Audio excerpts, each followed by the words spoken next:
Senegal, Sudan, the African round of 16.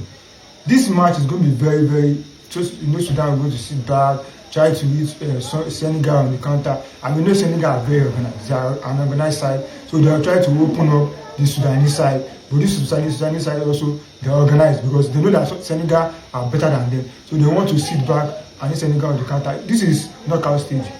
One goal and you not conceding, scoring one goal and you not conceding, that is the end of the big team. Or playing draw, dragging it into extra time, playing penalty, you prepare for penalty, you can knock out this big side. But for me, Senegal should beat Sudan. It's going to be an outreach, it's going to be an outreach, but Senegal are going to beat the Sudanese side in this match.